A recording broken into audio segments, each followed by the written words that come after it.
Hey, so recently an FGA community member shared this really cool song that has a lot of really good Robert Johnson style riffs in it.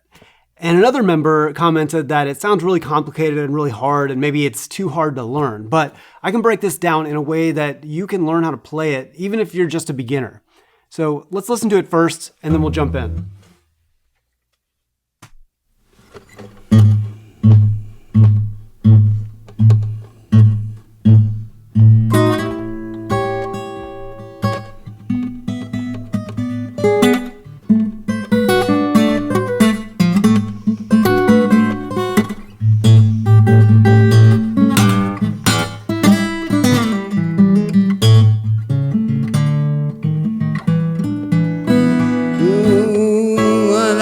Sugar. So everything he plays after that is just repeating what he just played. Now this is from Keith Richards. There's a song called Crosseyed Heart, and definitely highly influenced by Robert Johnson. So this is actually a really common 8-bar blues progression that's used in tons of songs. It's actually pretty much identical to songs like You've Got to Move, Sitting on Top of the World, Come On in My Kitchen, and there's a bunch others. So it's so important to learn what's actually happening in the song, the chord progression. That way you can break it down and then you can start to slowly add these riffs. Let me explain what's happening here. He starts with the monotonic bass, and then he adds in the A7. Sliding down and up, then to this phrase over E7, sliding it down to D7, and then like riffs. A7, slam this note, go into E, riff, turn around.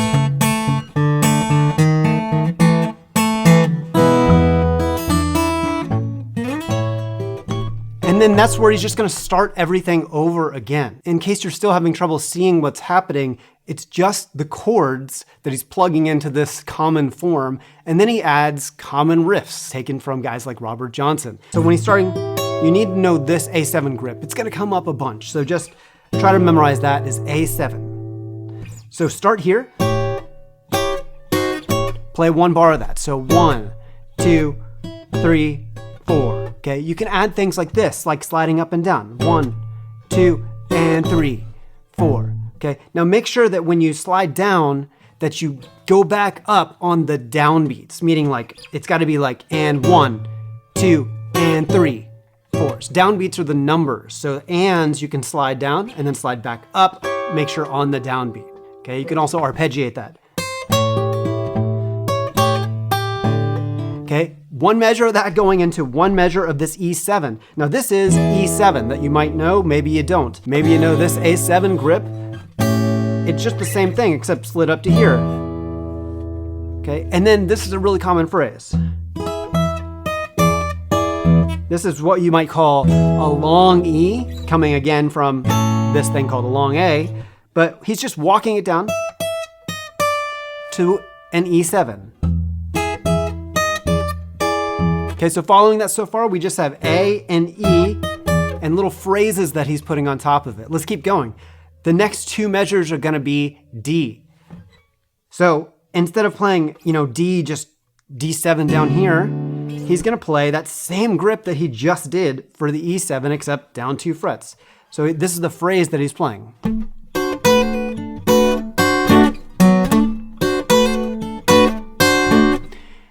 A phrase very similar to that. What you're doing here is having the E7 and then doing kind of like a messing around with those melody notes. And then sometimes little trills. And then to get into the second measure, instead of sliding, you can slide down 1. Or what he does is he actually slides all the way down to the 4th fret and then back to this position.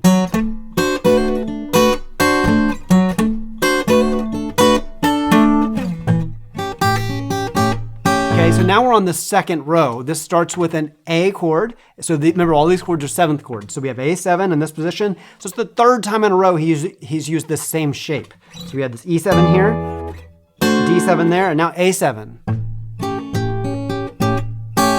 Very simple phrase there. And then he does this cool pop. going to the E chord. So instead of an E and just playing an E7, he takes that opportunity to play a riff. Before the riff, he does that cool slam.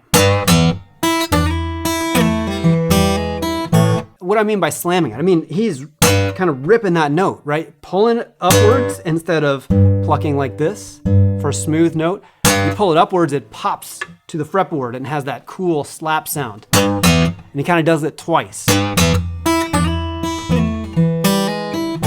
Okay, this is just a phrase that you should learn over E.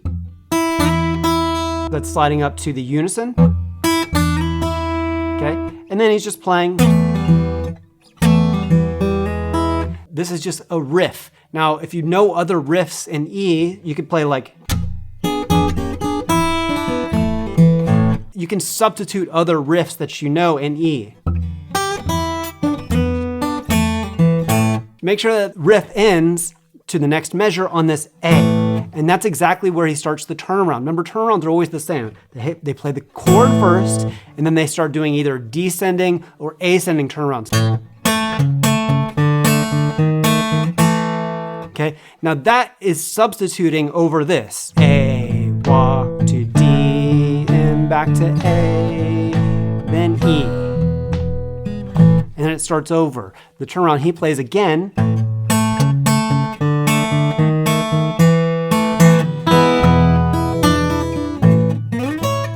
And then you would just start over. Here's the simplified version. If you just play through the chords and forget kind of doing riffs and things like that. You have A7, E7, D7,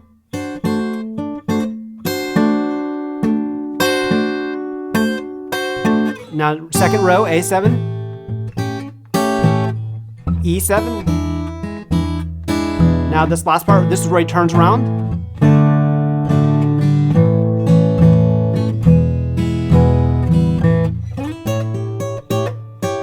Once you know that basic structure, then you can start adding little riffs to it. And the beauty of that is that if you know the basic structure, if you don't know the riffs exactly, you can still get by playing it really, really well. That's how this genre is treated. It's not to be memorized exactly.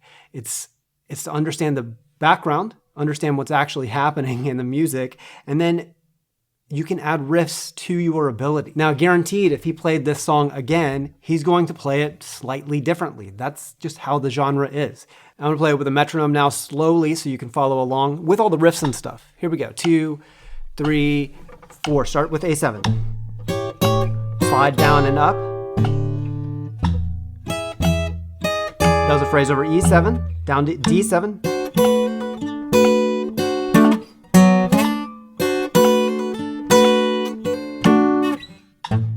A7, slam this, riff,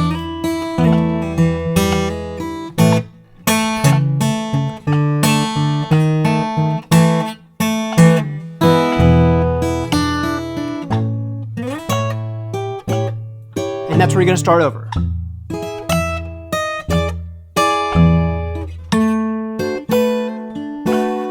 Thanks for watching. I'll see you all in the next one.